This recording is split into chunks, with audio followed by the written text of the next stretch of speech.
परमपूज्य श्री गुरु डॉक्टर काका, परमपूज्य मंदाताई यांना साष्टांग वंदन, परमादरणीय सुनील काका, आदरणीय नीलाताईंना साष्टांग नमस्कार. श्रोते आपल्याला साष्टांग नमस्कार करते. काल 41, 42, 43 आणि 44 अशा आपण कारिकांचा अभ्यास केला. अत्यंत सुंदर मांडुक्यामध्ये. आता अद्वैत प्रकरणामध्ये आपल्याला अद्वैत तत्व, त्या अद्वैत तत्वावर आरूढ व्हायचे, तत्वरूप व्हायचे. आणि तत्वरूप होण्यासाठी त्या तत्वरूपतेच्या आड जे मन येतं, की जे द्वैत निर्माण करतं, कल्पना निर्माण करतं, त्या मनाचाच निग्रह करण्यासाठी साधन सांगितलेलं आहे. आणि म्हणून मनोनिग्रह कसा करायचा हे या कारिकांमध्ये सांगितलेलं आहे. प्रामुख्याने एका दृष्टांताच्या माध्यमातून मनोनिग्रहाचं सातत्य आणि प्रयत्न साधकाने करावे. आणि हे अत्यंत कठीण आहे, पण हे अशक्य नाही असं कारिका म्हणते. दृष्टांत त्यांनी दिलाय की सागरातील एक एक थेंब आणि गवताच्या काडीने, एक एक थेंब हा गवताच्या काडीने उचलून, दर्भाच्या थेंब त्या काडीने उचलून सागरातील पाणी पूर्णपणे काढून टाकणे कठीण जेवढं आहे, पण ते अशक्य नाही. त्यासाठी असलेलं सातत्य, त्यासाठी असलेलं धैर्य आणि तो तेवढा मनोनिग्रह, इतकाच मनोनिग्रह करणे कठीण आहे. हे जितकं कठीण आहे, काठिण्य मनोनिग्रहाचं काठिण्य सांगण्यासाठी आम्हाला हा दृष्टांत दिलाय. पण या काठिण्याने आमचं धैर्य खचून जाता कामा नये. तर ह्या दृष्टांतानी हे धैर्य आमचं वाढलंच पाहिजे. मना श्रेष्ठ धारिष्ठ जीवी धरावे, आणि हे श्रेष्ठ धारिष्ठ आमचं टिकलं पाहिजे. त्यासाठी आम्हाला हे उदाहरण दिलेलं आहे. पण हा मनोनिग्रह जरी कठीण असला तरी तो साधकाने करावा. त्यासाठी कधी दुःखी निराश होता कामा नये. अत्यंत धैर्याने आणि आत्मविश्वासाने सातत्याने मनोनिग्रह आम्ही केला पाहिजे. मग मनोनिग्रहासाठी काय करायचं? नेमकं मनाचा निग्रह करायचं म्हणजे काय करायचं? तर हे मन जे 5 विषयामध्ये आसक्त आहे, रूपरस शब्द स्पर्श रूपरस गंधामध्ये जे आसक्त आहे, तर हे सर्वप्रथम तिथूनच आम्ही निवृत्त करण्याचा प्रयत्न करायचा. म्हणजे काय व्हायचं, काय करायचं, नेमकं काय करायचं? तर आम्हाला विषयासक्त या मनाला भगवंतासक्त करावे. बस. योगी इंद्रिये कोंडती पण भक्त लाविती भगवत भक्ती.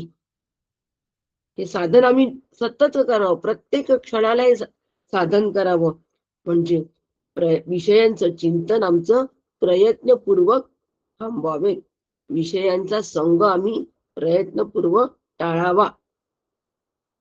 लय अवस्थेमध्ये सुद्धा मनावर निग्रह करावा. कारण ह्या विषय चिंतनामुळे, विषयांच्या संघामुळेच आमचं मन हे विक्षेप, मनामध्ये विक्षेप तयार होतात. म्हणून विक्षेप दोष अशा पद्धतीने आम्ही टाळावा. लय दोष आमच्या मनामध्ये असतो, तो लय दोष सुद्धा त्याच्यावर पण आम्ही निग्रह करावा. आणि ती लय अवस्था जी आहे ती सुषुप्ती अवस्थेमध्ये आम्हाला अनुभवाला येते. तिथे अत्यंत सुख असतं आणि असं वाटतं की निद्रा सुखच सगळं काही आहे, परंतु ते अज्ञानजन्य सुख असतं. जागृतीमध्ये हे अंतःकरण परत अविद्येशी एकरूप होतो. म्हणून लय हा दुसरा प्रतिबंध आहे. तो साधकाने त्या ठिकाणी पण सावध असावे. कषाय दोष तिसरा असतो. कषाय दोष म्हणजे काय? सूक्ष्म भोग वासना हा कषाय दोष आहे. आम्हाला जरी वाटलं की आमच्या सगळ्या वासना आता सगळ्या पूर्ण झाल्या, आता आमच्या अंतःकरणात वासना नाही, तरी सूक्ष्म तरंग असतात. भोग वासनेचे सूक्ष्म तरंग असतात. तर हे सूक्ष्म तरंग सुद्धा राहता कामा नये. म्हणून त्या सूक्ष्म भोग वासनेवर सुद्धा आम्ही नियंत्रण करावे आणि मन निवृत्त करावे. या तीनही दोषांपासून मन निवृत्त करण्यासाठी उपाय कोणता महत्वाचा आहे? तर सांगितलंच की भक्त लाविती भगवत भक्ती वगैरे, विषयासक्त मनाला भगवंतासक्त करावे. हे जरी उपाय शास्त्राने आम्हाला सांगितले असते, तरी आचार्यांनी आम्हाला फार सुंदर उपाय सांगितलाय की या सगळ्या दोषांपासून, विक्षेप, लय, कषाय, या तिन्ही दोषांपासून मन निवृत्त करायचं असेल तर श्री गुरूंच्या उपदेशाचे सतत स्मरण करावे. फार सुंदर उपाय आचार्यांनी आम्हाला सांगितले. उपदेशाचं सतत स्मरण करावं. सतत श्री गुरूंच्या उपदेश, काय श्री गुरु सांगतात आहे हे सातत्याने आम्ही त्याच्या स्मरणामध्ये असावं, आत्मचिंतनामध्ये असावं. सर्व दृश्य विश्व माया निर्मित अध्यस्त मिथ्या आहे हे सतत विषय भोगत असताना आमचं चिंतन असावं आणि विवेकाच्या साह्याने कामभोगापासून निवृत्त व्हावे. म्हणून गुरुमुखातून केलेल्या शास्त्र श्रवणामधून आत्मज्ञानाची प्राप्ती करावी आणि मनोनिग्रह करावा. आचार्यांनी सांगितलेला अत्यंत सुलभ आणि अत्यंत मोलाचा असा उपाय आहे. आणि म्हणूनच आता या मनोनिग्रहासाठी पुढचं अधिक आपण काय करावं यासाठी आपण अधिकारवाणीतून तुम्ही काकांच्या रामकृष्ण.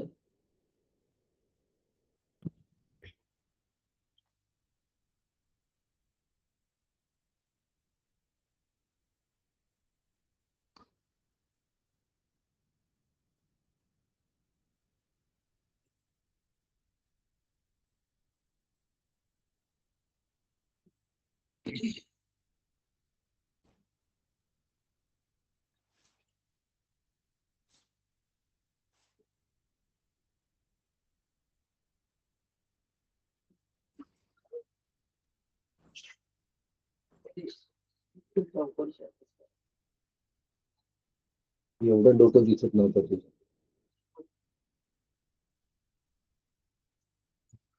हरे राम राम राम हरे हरे, हरे कृष्ण कृष्ण कृष्ण हरे हरे, हरे राम राम राम हरे हरे, हरे कृष्ण कृष्ण कृष्ण हरे हरे.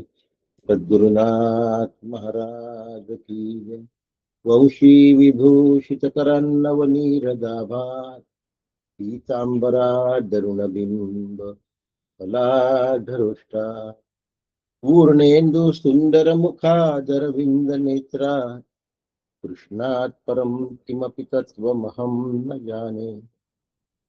सदा शिवसमारंभां शङ्कराचार्यमध्यमाम् अस्मदाचार्यपर्यन्तां वन्दे गुरुपरम्पराम्, वन्दे गुरुपरम्पराम्. सद्गुरुनाथ महाराज की जय. परमपूज्य सद्गुरु डॉक्टर काका यांच्या श्रीचरणी साष्टांग वंदन करतात. परमपूज्य मंदाताई गंधे यांच्या चरणारविंदांना नतमस्तक होतो. आदरणीय लीलाताई दातार जे आपल्याकडे नियमाने न चुकता पठण करतात, त्यांना वंदन करतो. आपणा सगळ्यांना वंदन करतो. आपण सगळे मिळून आजच्या अभ्यासाला प्रारंभ करूया. त्याकरता आपण शांतीपाठ म्हणावा. मी म्हणू का काका? हो म्हणा. कानी सद्वचन ऐकावे, यज्ञ कर्मी समर्थ व्हावे, नैत्री शुभची पहावे आम्ही सदा.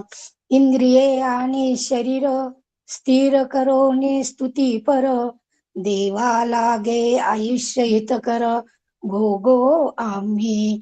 इंद्र महान कीर्तिवंत, उषा अति ज्ञानवंत, चक्र रूप गरुड बलवंत, अरिष्ट नाशी जो चतुराननाचा पुत्र, बृहस्पती ज्ञानवंत, आमुचे कल्याण अनंत करो सदा. सद्गुरुनाथ महाराज की जय. काका नमस्कार करते. राम कृष्ण हरी.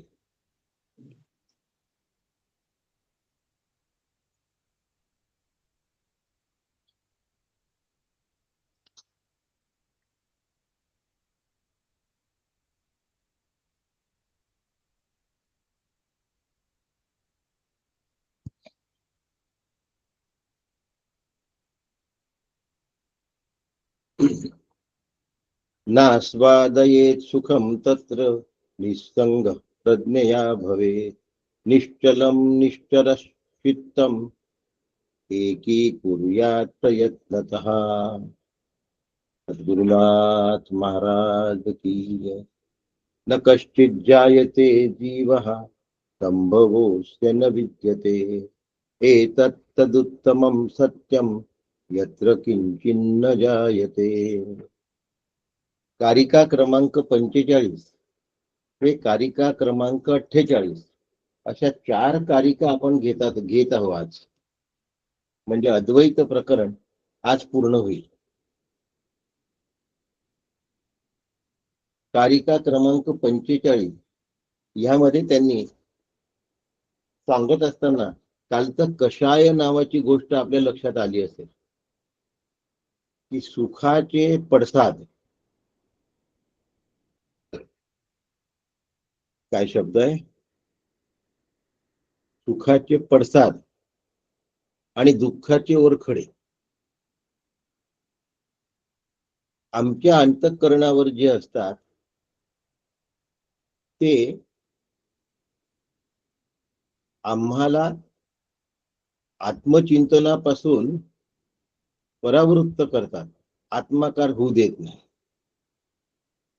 एक प्रकारची थोडीशी गुंगी पण आली असते. मला जमतं असं वाटतंही, माझं अंतःकरण माझ्या ताब्यात आहे असंही वाटतं. पण काही प्रसंग असे असतात की ज्याचे ओरखडे मिटत नाहीत आणि काही प्रसंग असे असतात की ज्याचे पडसाद कायम राहतात. त्यामुळे आम्ही आत्मस्वरूपात स्थिर होऊ शकत नाही. इथे गुरुकृपेची कसोटी असते. इथे गुरुकृपेचं खरं महत्व असतं. आपण कोणाला गुरु मानल्याने होत नाही.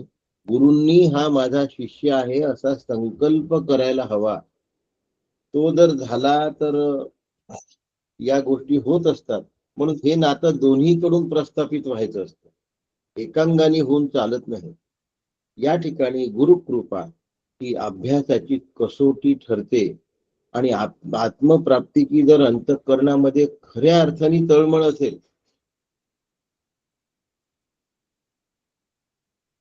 तर भूत आणि भविष्य याचं चिंतन थांबवून वर्तमानातल्या प्रसंगाचा बाध करता आला पाहिजे. या साधनेत दिवस घालवावे लागतात, दिवसेंदिवस घालवावे लागतात, वर्षानुवर्ष काढावे लागतात. त्यावेळी वृत्ती आत्माकार होण्याची शक्यता असते.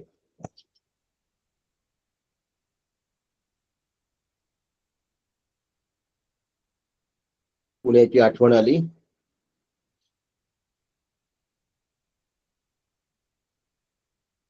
अपार्टमेंट मधली सिनियर सिटीझन मंडळी खाली जमतात आणि जमल्यानंतर सगळे एकमेकांचे अनोळखी असतात. तिथे सध्या तरी नवीन अपार्टमेंट असल्यामुळे खूप वर्षापासून राहणारे सिनियर सिटीझन एखाद दुसरेच आहेत. बाकी सगळे जाऊन येऊन असलेले, अडचणीमध्ये तेवढं काम भागवून द्यायला तिथे पोचणारे सिनियर सिटीझन्स असतात. आणि मग ते एकमेकांना आपला भूतकाळ सांगत असतात.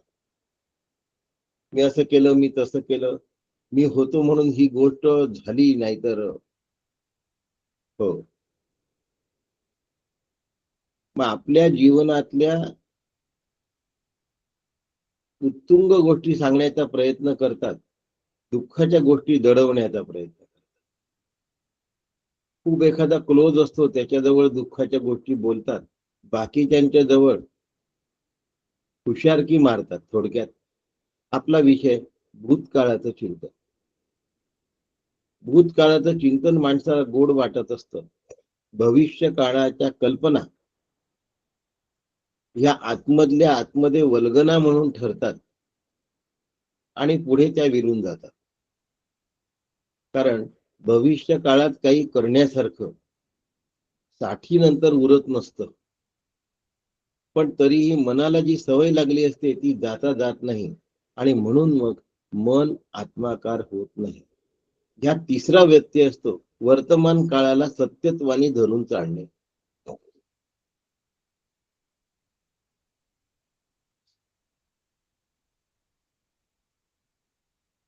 भूतकाळाच्या गोष्टी न करणे, भविष्य काळाबद्दल न बोलणे, वर्तमान काळाचा बाध करणे. एखादं उदाहरण देऊन देतो पुन्हा. हा, मी पुण्यात जातोय आणि पुण्यात जात असल्यामुळे गोष्ट सांगून देतो भूतकाळाची, की तिथे गेल्यानंतर मी काय म्हणणार, आमच्याकडे फार गरमी आहे बा, आमच्याकडे तर रात्री 8 वाजता पण गरम वारे असतात. एवढं सांगितलं की मला धन्य वाटतं. असं सांगण्याने हे वारे तिकडे येणार नाही, पण नुसता वेळेचा अपव्यय आहे. पण तो मला करावासा वाटतो, कारण इथल्या गरम वाऱ्याचं चित्तावर ठसलेला ठसा, तिथल्या थंड हवेचा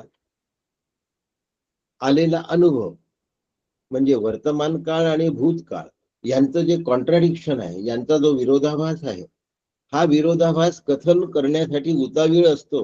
आणि मग तेवढं सांगायचं झालं म्हणजे मग बापरे, तुम्ही एवढ्या कठीण गर्मीमध्ये कसे राहता, वाळवंटातले लोक कसे राहत असतील, प्राणी पशु पक्षी कसे राहत असतील, पण आम्ही एवढ्या गर्मीमध्ये राहून दाखवतो, हे सांगण्याचं भूषण. भूतकाळाचा ठसा, वर्तमान काळाचा वसा आणि भविष्य काळाच्या कल्पना यांनी माणूस वेढलेला असतो. म्हणून आत्मचिंतन होत नाही. ज्याला खरंच तळमळ असते तो आत्मचिंतन करण्यासाठी वर्तमान काळाचा बाध करतो, भूतकाळाकडे लक्ष देत नाही आणि भविष्य काळाचा विचारही करत नाही. अशी सवय लावून घ्यावी लागेल की नाही.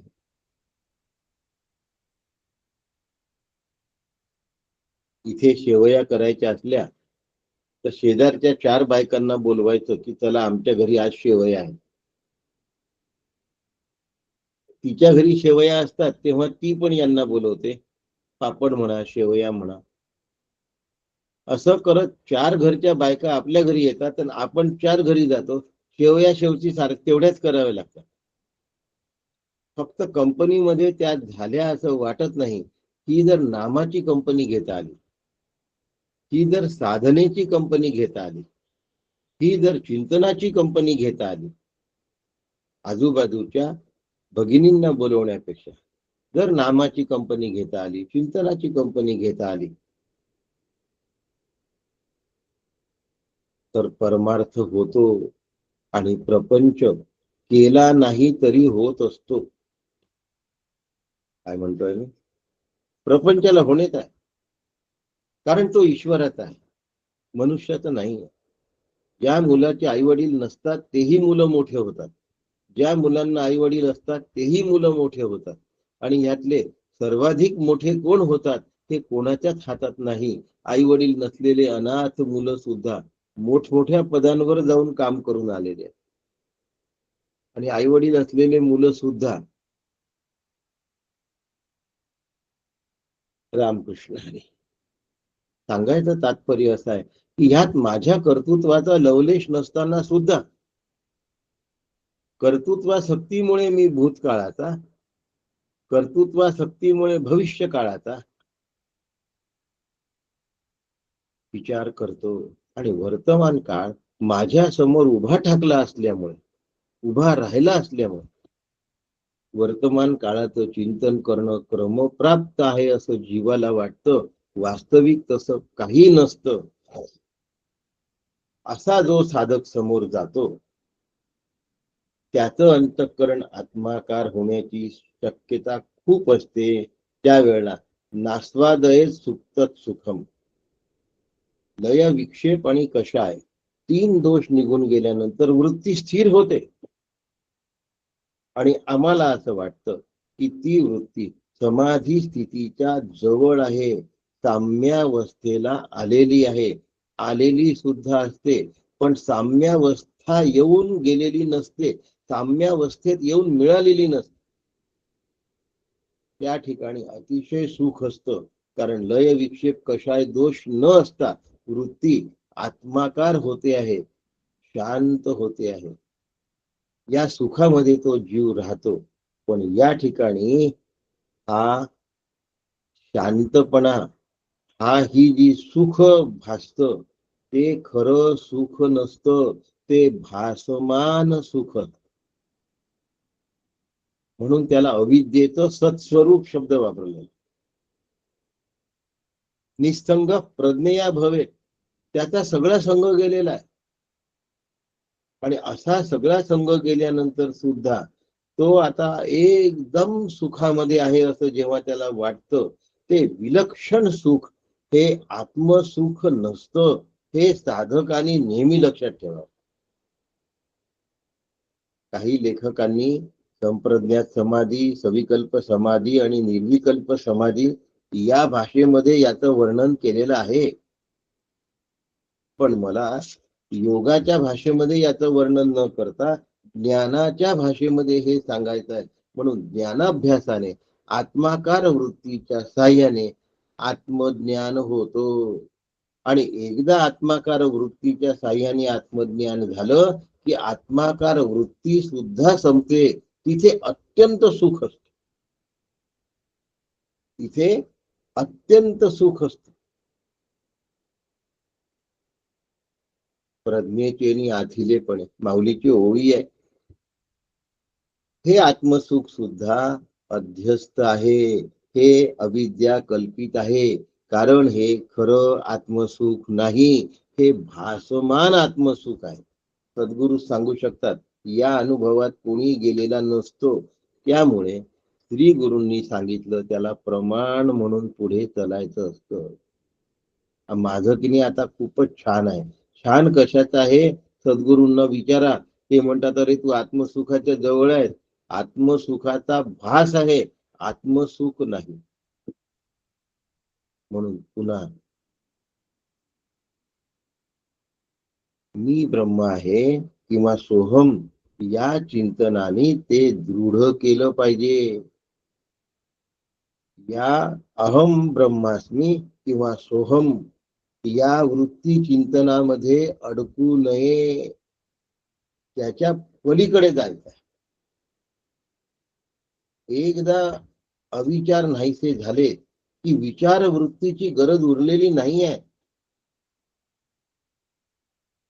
एकदा आम्हाला या स्थितीला प्राप्त झालं की वेदांत शास्त्रातील शब्दाचा, ज्ञानाचा, ज्ञानवृत्तीचा आता उपयोग राहिलेला नाही.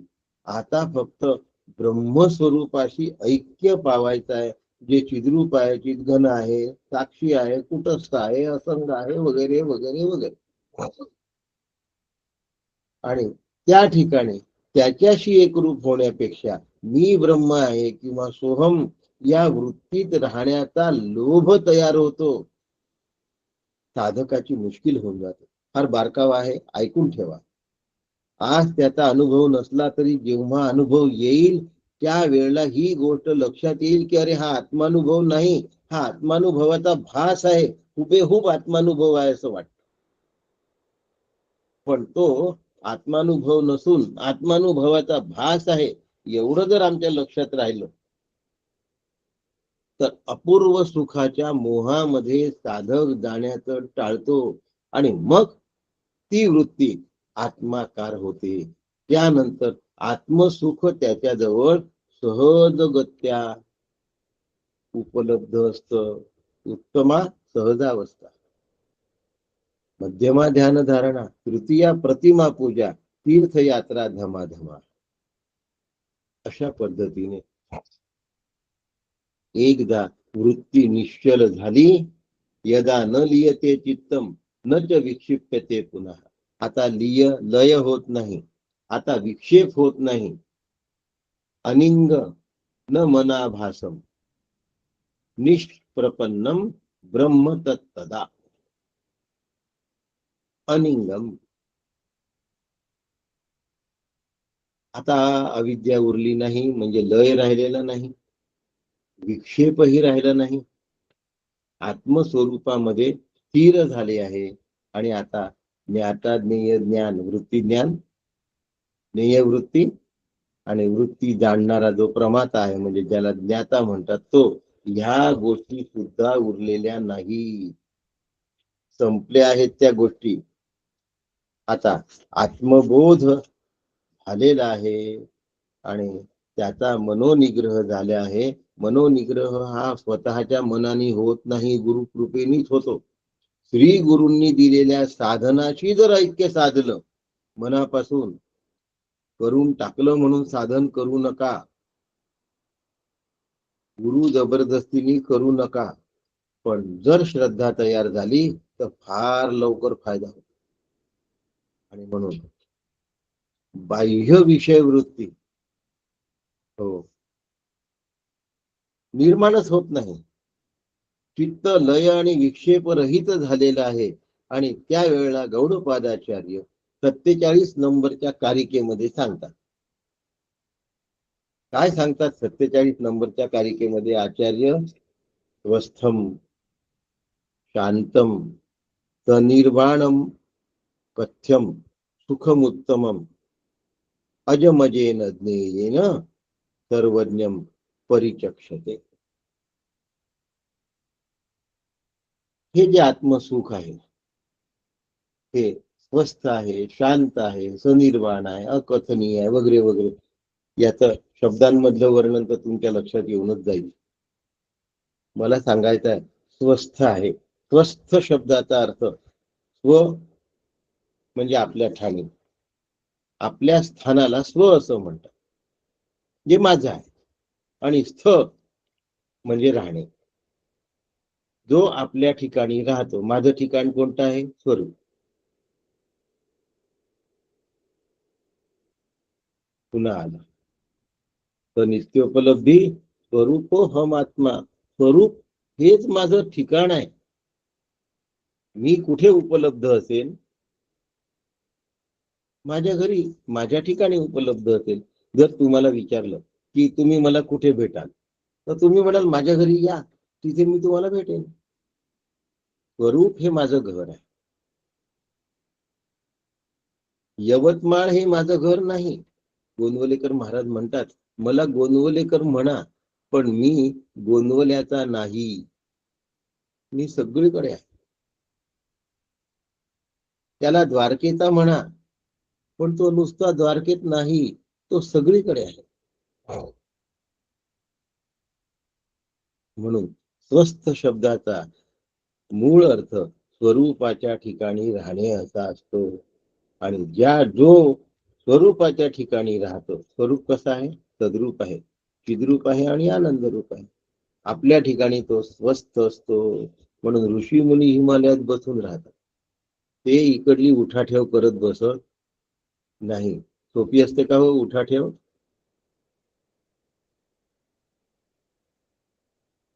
गंमत सांगतो, गंमत. आपल्या प्रपंचाची उठाठेव करणं इतकं कठीण आहे. अख्ख्या जगाची उठाठेव करणं किती कठीण असेल. ईश्वर करतो, पण अलिप्त राहून करतो, लिप्ततेतून नाही करत. त्याचा काटा जराही इकडे जराही तिकडे झुकत नाही. परफेक्ट बॅलन्स साधून करतो. म्हणून प्रलयाच्या वेळी तो मुक्त होतो. स्वतःच्या स्थानी म्हणजे शांतीची पै शांती, निवृत्ती दातार. पराशांती किंवा स्वरूपामध्ये स्थैर्य हे फक्त श्री गुरुच देऊ शकतात, निवृत्ती दातारू. आमचं काय काम आहे?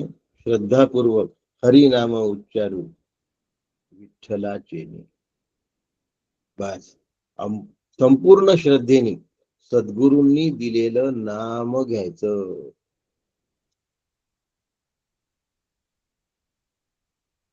मनाची शांती कुठून आली? मनाच्या मनापासून. शांतीची पै शांती मनसस मनो यत वाचस्य वाचा सहु प्राणस्य प्राणः. केनोपनिषदांनी आपल्याला सांगून ठेवलं आहे. आणि म्हणून आता एक योगाचा उल्लेख काढला म्हणून सांगतो. स्वरूपाचे भान असणे याला सविकल्प असं म्हणतात. आणि स्वरूपाचंही भान नसणे याला निर्विकल्प असं म्हणतात. आता याला आणखीन खाली आणलं तर दिलेलं नाम घेणं हा विकल्प आहे.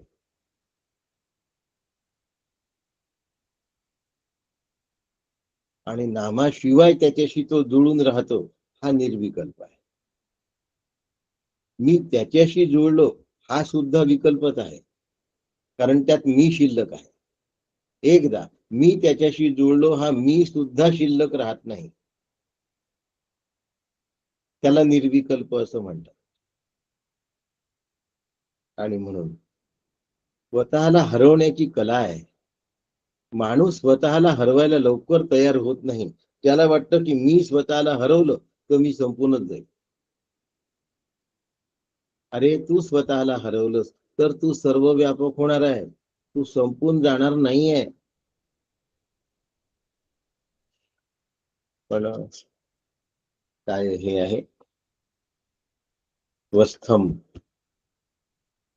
शांतम सनिर्वाणम अकथ्यम, त्याच्याबद्दल वर्णन करता येत नाही, कारण विकल्पच जिथे नाही तिथे वर्णन कसं केलं जाईल. नीट लक्षात घ्या, आम्ही परमार्थ काय करतो आणि काय करत नाही. ईश्वर सर्वभूतानां हृदयेषु तिष्ठती, आणि देवापाशी मागायचं. तो सगळ्यांमध्ये आहे आणि सगळ्यांच्या हृदयामध्ये आहे हे जर कळलं तर तो माझ्याही हृदयामध्ये आहे की नाही. मग त्याच्यापाशी मागायला जाण्याची गरज आहे का? पहिले त्याला कळेल हृदयात असल्यामुळे, आणि मग तो विचार माझ्या वृत्तीमध्ये येईल. म्हणजे वृत्तिस्थ विचारापूर्वी त्याला कळलेला आहे, तरी त्याच्यापाशी मागायला जातो. याला विरोधाभास असं म्हणतात. मग तर ते नवस वगैरे तर त्याच्या पलीकडच्या गोष्टी झाल्या. व्रत वैकल्य उपवास तापास यज्ञ याग अनुष्ठान हे सगळे त्याच्या पलीकडचे बाहेरच्या गोष्टी. तो जर माझ्याच हृदयात आहे तर त्याला काही मागण्याचा प्रश्नच उद्भवत नाही. पण असं काही केलं नाही तर लोक आम्हाला धार्मिक म्हणत नाही, आध्यात्मिक म्हणत नाही. म्हणून ईश्वर सर्वज्ञ आहे, ब्रह्म पण सर्वज्ञ आहे आणि ईश्वर पण सर्वज्ञ आहे. सगळ्यांच्या हृदयात आहे म्हणून तो जाणतो सगळं, म्हणून तो सर्वज्ञ आहे. आणि ब्रह्म पण सर्वज्ञ आहे. पण ईश्वर ज्या वेळेला सर्वज्ञ आहे त्यावेळेला ईश्वर ब्रह्मांड सापेक्ष सर्वज्ञ आहे. ईश्वर ब्रह्मांड सापेक्ष सर्वज्ञ आहे. आपल्या पुरता जर म्हटलं तर पिंड सापेक्ष सर्वज्ञ आहे ईश्वर, मला जाणतो. हृदयेषु तिष्ठति, ईश्वर सर्व भूतानां, सगळ्या भूतमात्रांच्या हृदयामध्ये आहे. म्हणजे पिंड सापेक्ष तो सर्वज्ञ आहे. आपल्या सगळ्यांच्या मनात काय चालू आहे ईश्वराला माहित आहे. हे ईश्वराचं सर्वज्ञत्व, हे ईश्वराचं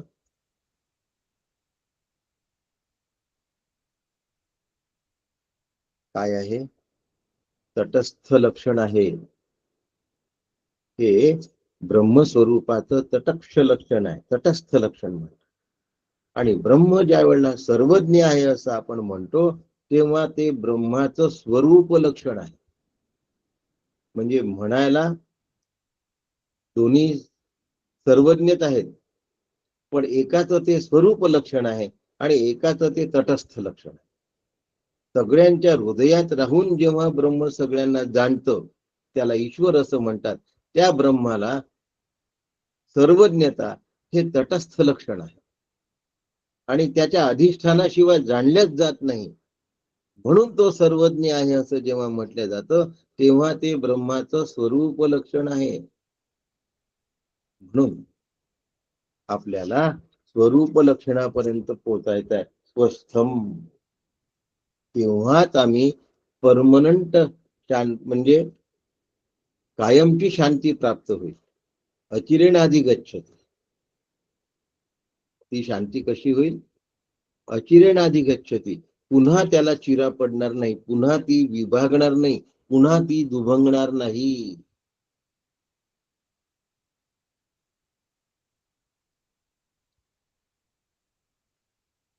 नीट लक्षात घेतलं पाहिजे.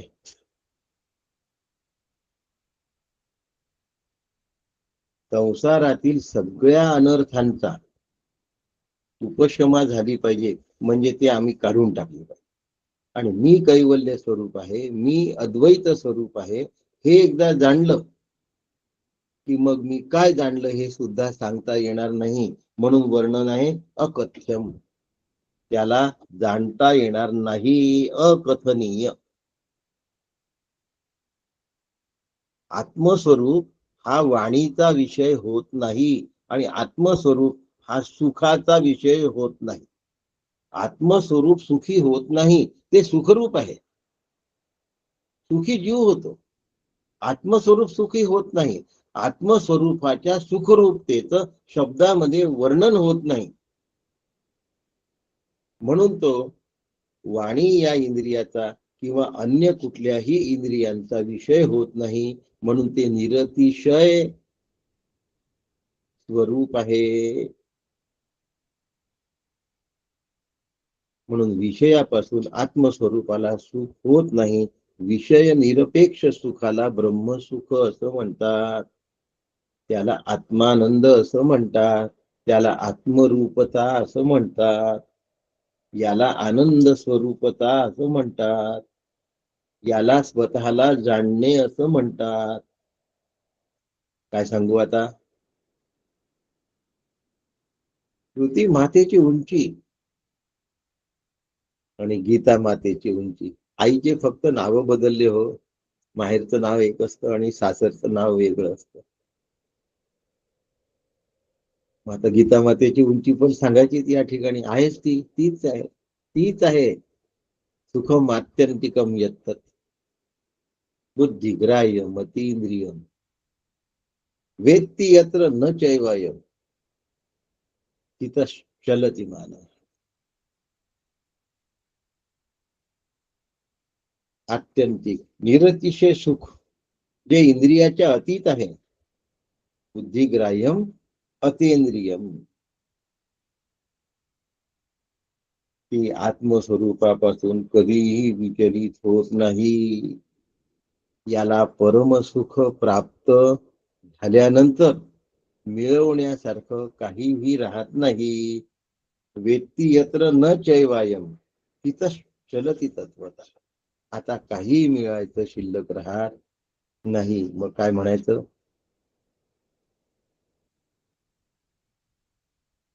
आनंदाचे डोही आनंद तरंग, अवघा रंग एक झाला, रंगी रंगला श्रीरंग.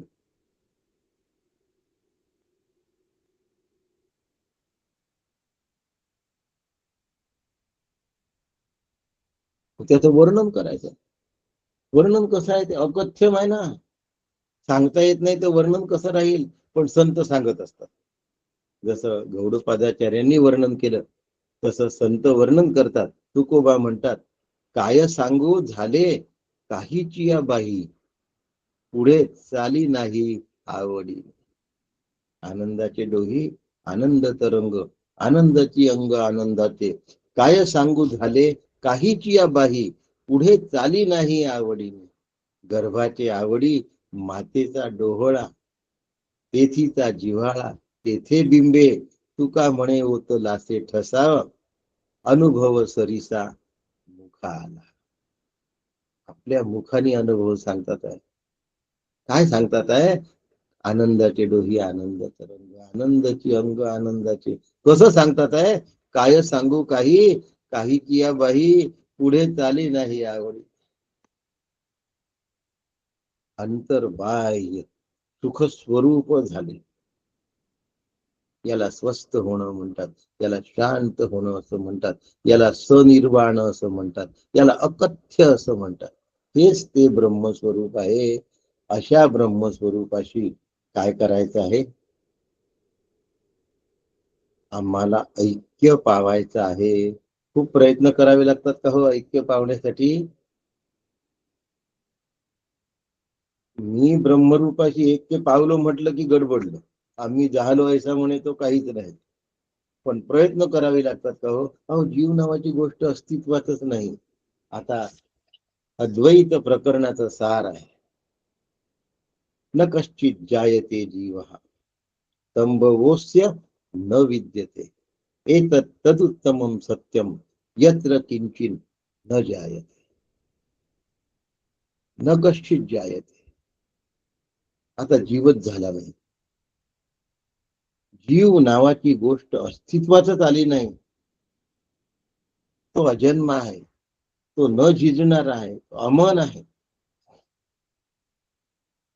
दुसरं असं जर काही अस्तित्वातच नाही तर जीव झाला या म्हणण्याला तरी काय अर्थ आहे?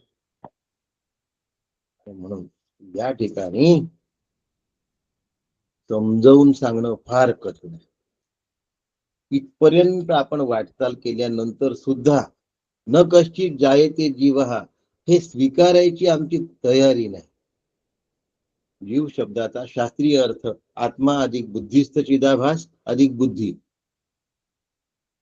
आपण याचं काय करू? पृथक्करण करू. बुद्धी अचेतन जड म्हणजे अग्नितत्वाची आहे, तत्वगुणाची आहे. अग्नितत्व कुठून आलं? 5 महाभूतापासून. महाभूत कसे आहेत? अचेतन जड आहेत. 3 गुण कसे झाले? पंचीकरणातून. आता पंचीकरणातून हे गुण झाले असताना गुणही कसे आहेत? अचेतन जड आणि कल्पित आहे.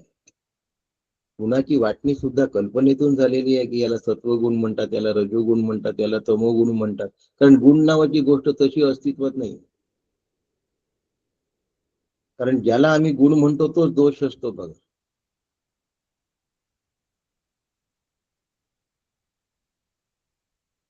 ज्याला आम्ही गुण म्हणतो तो दोष असतो. हे वाक्य जरा तुम्हाला धक्का देणारं राहील. लहान मुलाला कोणती गोष्ट मागितली तो देऊन देतो. आणि ज्या वेळेला त्याला मागितल्यानंतर तो देत नाही तेव्हा आपण म्हणतो आता शहाणा झाला. मागितल्यानंतर देत नाही असं म्हटल्यावर त्याला शहाणा म्हणणारे शहाणे, त्याला शहाणा म्हणावं का हो तेव्हा? पण जे म्हणणारे असतात ना त्यांना हीच सवय लागली असते ना, माझं द्यायचं नाही, तुझं घ्या.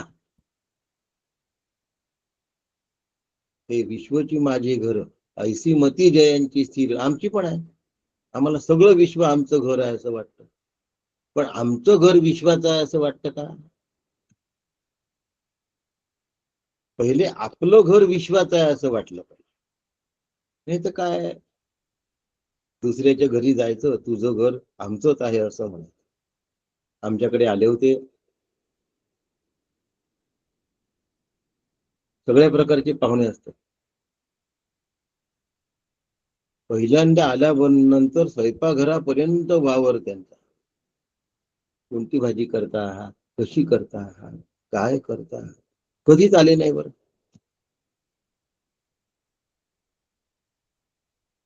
पण एवढा वावर त्यांच्या घरी तरी बोलवलं नाही वर्षानुवर्ष गेल्यानंतर त्या गावाला. पण आमच्या घरी आल्यानंतर भरपूर आपल्या घरासारखं वावरले. असं वाटलंच नाही की ते आमच्या घरातल्या माणसाच्या पेक्षा काही वेगळे आहेत. रोज वावरणाऱ्या माणसासारखे लीलया वावरत होते. म्हणून विश्वची माझे घर ही जी व्याख्या आहे ती माझं घर पहिले विश्वाचं करावं लागतं, मग विश्व माझं घर होत. विश्व म्हणतं की नाही नाही तुम्ही इथे थांबा. आधी आपलं घर विश्वाचं करा, मग विश्व माझं होईल. आपलं ते आपलं पण दुसऱ्याचं तेही आपलं, ही विश्वची माझ्या घराची संकल्पना नाही आहे. आपला विषय आहे बुद्धी अचेतन जड आहे.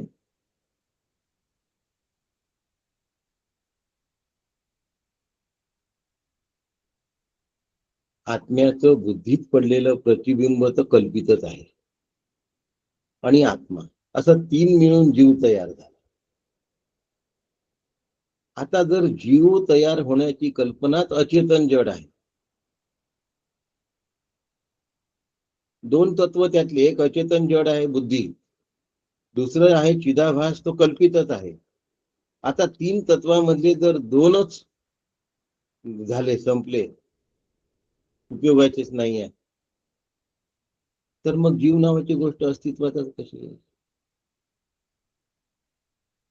रमण महर्षींनी सांगितलं होतं बघा, कर्तुराज्ञया प्राप्यते फलम कर्म किम फलम कर्म तत् जडम. का बरं जड आहे? कारण त्यात चेतन करता, अचेतन करण आणि अचेतन कार्य, करता करण आणि क्रिया. क्रिया आणि करण अचेतन आहे, करता चेतन आहे. एक चेतन आणि 2 अचेतन असल्यामुळे कर्म कधीच चेतन होऊ शकत नाही, म्हणून कर्माने मोक्ष मिळू शकत नाही शंकराचार्य.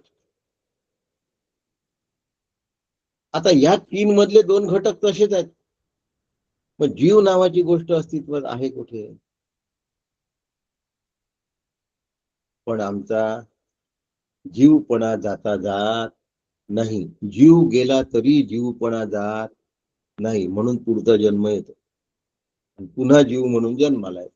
जीवपणा घालवेपर्यंत जीवाला जन्माला यावं लागतं. आता पुन्हा वाक्य वापरतो, जीवपणा जाईपर्यंत कल्पित जीवाला कल्पित जन्म घ्यावा लागतो. आलं बरोबर? तर माझा मीपणा जातच नाही. आता हा मीपणा अहंकाराचा आहे, पृथ्वी तत्वाचा आहे. पृथ्वी हालता हालत नाही. सगळ्यात जड काय आहे? पाणी इकडून तिकडे निघून जातं, अग्नी वाऱ्याने हालतो, वायू तर हलतच असतो, पण पृथ्वी हालता हलत नाही. म्हणून हालता न हलणारा जो कोणी असो त्याला अहंकार असं म्हणतात. म्हणून अहंकाराला पृथ्वी तत्व म्हटलेलं आहे. तुम्ही सगळं समजावून सांगा. तो सांगतो तुमचं सगळं ठीक आहे हो, पण मला जोपर्यंत पटणार नाही तोपर्यंत मी ते करू शकत नाही. पहिले मला कन्व्हिन्स करा. फार कन्व्हिन्स करण्याच्या मागे लागू नये अशांना. भगवंताची इच्छा असेल ते कन्व्हिन्स होतात आपोआप, आणि नसेल त्यांच्याशी वाद करण्याच्या भानगडीत पडायचं नाही. लोकांचं आपलं ठरलेलं असतं, आम्ही तुम्हाला गुरु मानलाय, आता वेगळं करण्याची गरज काय? ठीक आहे, तुमचं तुमच्या जवळ ठेवा, तुम्हाला योग्य वाटतंय ना तसं चालू द्या. ह्या पुनरपि जननम पुनरपि मरणम न कश्चित् जायते जीवो संभवोऽस्य न विद्यते एतत् तदुत्तमम् एतदुत्तमम् सत्यम यत्र किंचित् न जायते.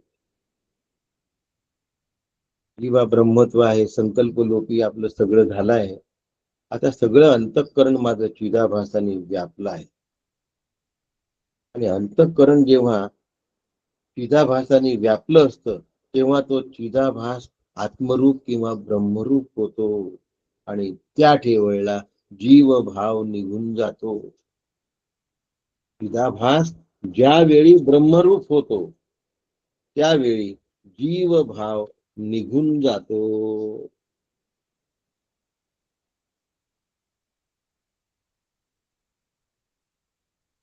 आता हा ज्ञानपूर्वक झाला पाहिजे, विचारपूर्वक झाला पाहिजे. हा विद्येने झाला पाहिजे, अविद्येने होत नाही. पण हा विद्या नावाचं जे शास्त्र आहे त्यांनी सुद्धा होत. सद्गुरूंनी दिलेलं जे वचन, त्या वचनाला म्हणजे उपदेशाला चेतनत्व असतं म्हणून होतं. म्हणून मग न कश्चित् जायते जीवः, त्यावेळेला जीवत्व बाधित होतं आणि जगत्व सुद्धा बाधित होतं. जीवत्व बाधित झालं की जगत्वही बाधित होतं. आता जगत्व बाधित करण्याच्या अनेक पद्धती आहेत. उदाहरणार्थ, दुसऱ्याच्या शेतातला कैरी खाऊ नये, चोरी होते. मग आता कैरी किती चांगली दिसली तरी ती खात नाही. बाधित केलं की नाही? पण याला व्यावहारिक बाधित्व असं म्हणतात. पारमार्थिक बाधित्व म्हणजे त्याचं अस्तित्वच नाही, तो घेणाराही मी नाही, आणि ते दिसलं ते सुद्धा ते खरं नाही. पारमार्थिक बाधित्व झालं. असा वर्तमानामध्ये सगळ्या जगताचा जीवानी बाध केला तर जीवत्वही बाधित झालं असतं. असे बाधितानुवृत्तीने राहणारे जे जीव, त्यांना जीवनमुक्त असं म्हणतात. तुम्ही म्हणाल जे जीव कसं म्हटलं हो, बाधितानुवृत्ती राहिल्यानंतर त्यांचा जीवत्व हा फक्त भासात्मक शिल्लक राहिलं असतं. न कश्चित जायते. फक्त भासात्मक जीवत्व शिल्लक राहिलं असतं. वस्तुतः जीवत्व नावाची गोष्ट त्यांच्याजवळ शिल्लक राहिली नसते, कारण बाधितानुवृत्ती पक्की असते. मग राहिलेला देह प्रारब्धवश ईश्वराच्या नियोजनाप्रमाणे ते जपतात, चालवतात.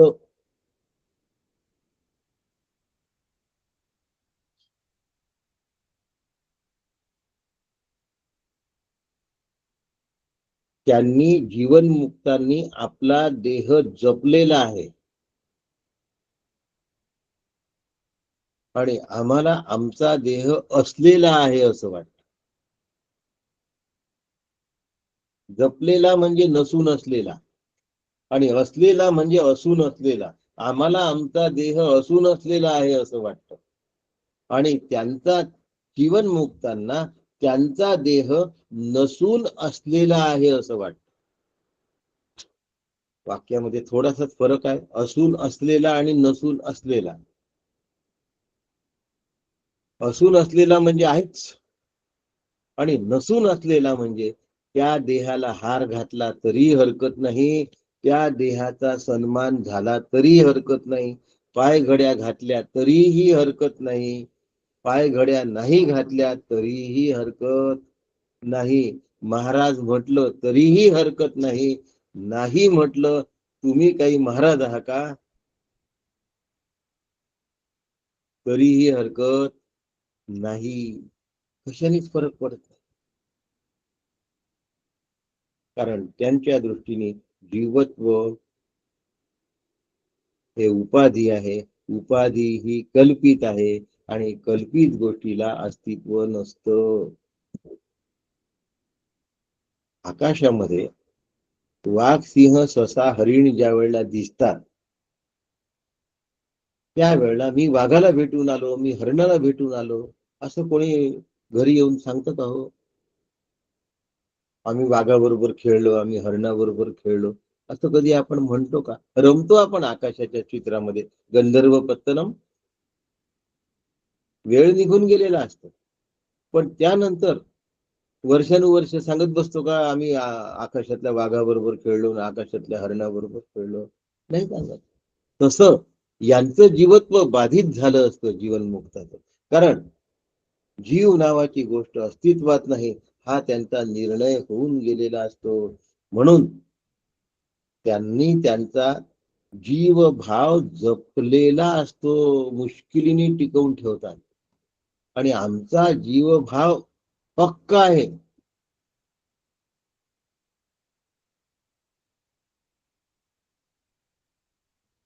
एकाला डांबराचा डाग म्हणूया, आणि दुसऱ्याला थोडस बोट वगैरे असं लागलं म्हणून किंचितशी काय झाली आहे, स्वच्छता मलिन झाली आहे किंचितशी. दोन मध्ये याला जपलेला म्हणतात. आपल्या कपड्याला डाग पडू नये म्हणून काही लोक फार जपतात कपड्यांना, पण माझ्या चित्तावर डाग लागता कामा नये असं चित्त जपणारे फक्त संतच असतात. त्यांना भविष्य, भूत आणि वर्तमानाचा डाग चालत नाही. ते स्वरूपस्थ असतात, ते स्वस्थ असतात.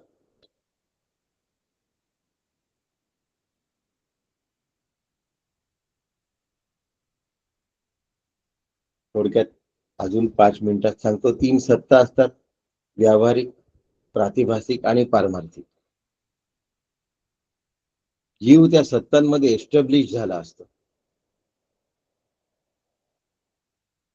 आणि संत पारमार्थिक सत्तेमध्ये असतात, कारण ते आहे त्याला पारमार्थिक सत्ता इतरांना म्हणावी लागते. इतरांना का म्हणावी लागते? त्यांना व्यावहारिक आणि प्रातिभासिक सत्ता कळत असते, म्हणून ती पारमार्थिक सत्ता आहे असं म्हणावं लागतं. नाही तर ईश्वर सत्ता आहे, जीवनमुक्त सत्ता आहे असं सुद्धा म्हणत नाही. म्हणून परमार्थ आणि व्यवहार यांच्यामध्ये विसंगती आहे. 3 सांगितले, त्यानुसार वर्तणूक सांगतो. एकाला स्वरूप विश्व म्हणतात, दुसऱ्याला भाव विश्व म्हणतात, तिसऱ्याला बुद्धी विश्व असं.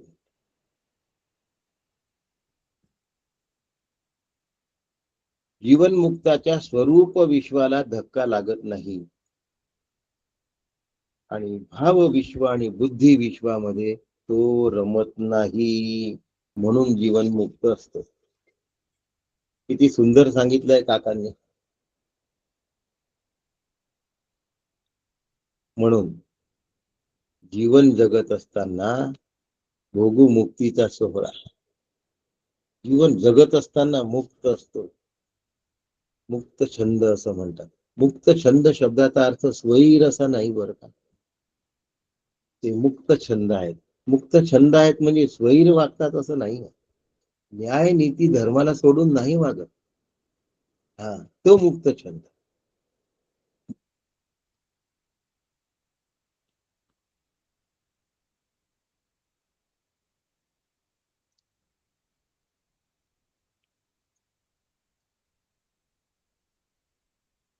न कश्चित् जायते जीवः संभवोऽस्य न विद्यते एतत् तदुत्तमं सत्यम्. मी सच्चिदानंद स्वरूप आहे, हे एकच, यत्र किंचित न जायते. हेच सर्वोत्तम सत्य आहे. या व्यतिरिक्त दुसरं सत्य नावाची गोष्ट अस्तित्वातच नाही.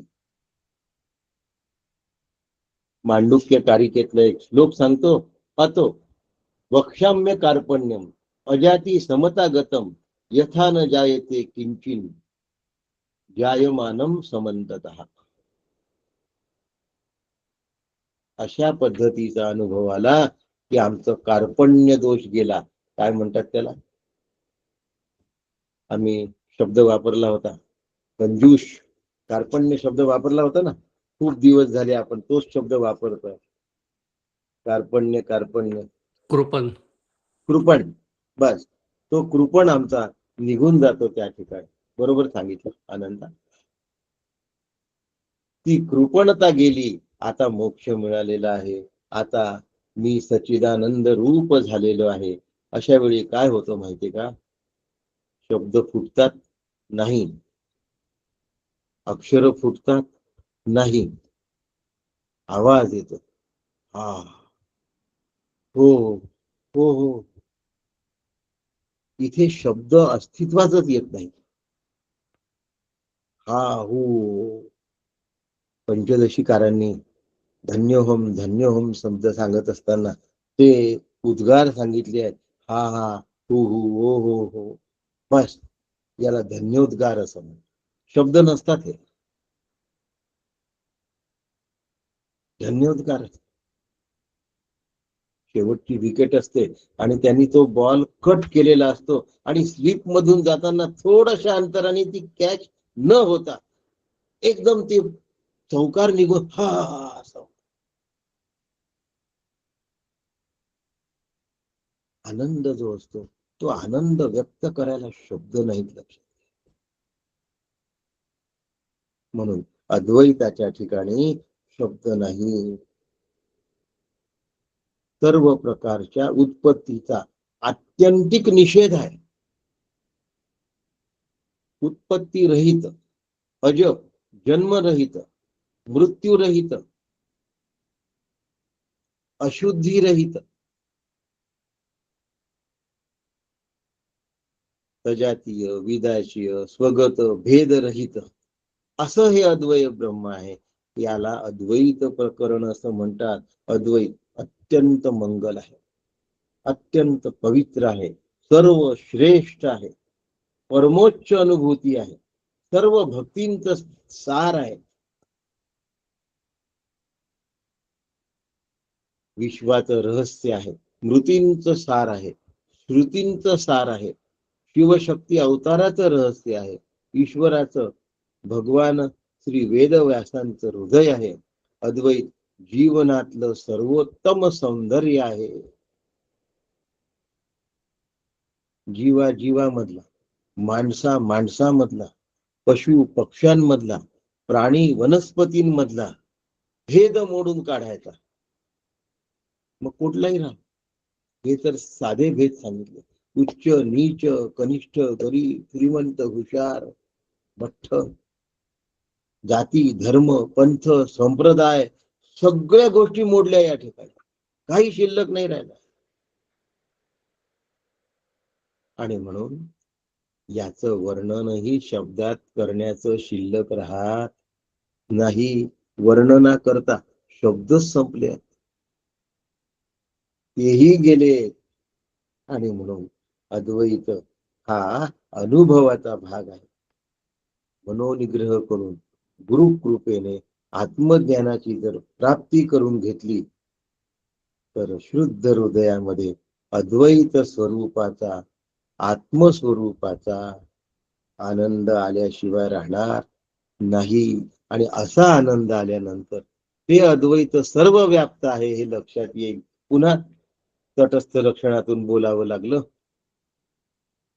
होतं कसं, शास्त्रांनी सांगितलं ते स्वीकारणं हे केव्हाही फायदेशीर असतं. आपलं स्वतंत्र चिंतन या स्तरावर येणं जमणार नाहीये तर शास्त्रांनी केलेलं चिंतन श्रद्धेने स्वीकारायचं. सद्गुरूंनी सांगितलेला आदेश पूर्ण श्रद्धेने स्वीकारायचा. एवढं प्रवचन झाल्याशिवाय स्वतः काय म्हटलं, नाही, प्रवचन खूप सुंदर झालं. आणि आम्हाला एवढं ऐकल्याशिवाय ईश्वराचं दर्शनही देवळामध्ये जाऊन घेणं शक्य नाही असं मला खरंय. लक्षात नाही आलं. माझा कॉल ऑन होता. काही हरकत नाही. उज्ज्वलाताई, तुम्ही असं दुसरं बोलूच शकत नाही. नाही नाही, आज फारच म्हणजे पहिल्यापासून शेवटच्या क्षणापर्यंत सुंदर झालं. उज्ज्वला अगदी माझ्या मनातलं बोललीस अगदी. होय.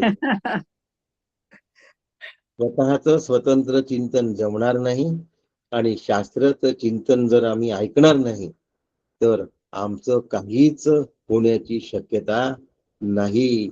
म्हणून भलतंच चिंतन करण्यापेक्षा शास्त्राचं श्रद्धायुक्त चिंतन करावं आणि श्री गुरूंचा आदेश जीवापाड पाळावा.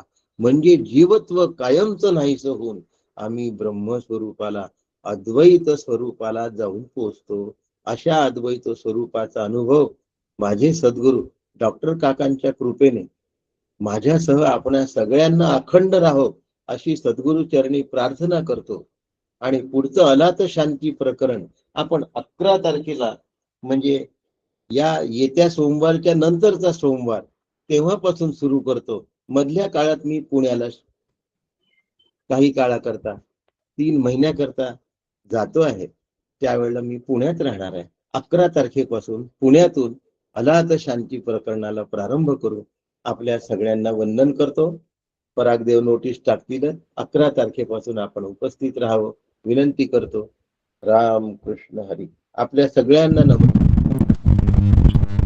रामकृष्ण हरी. रामकृष्ण हरी काका. हरी काका.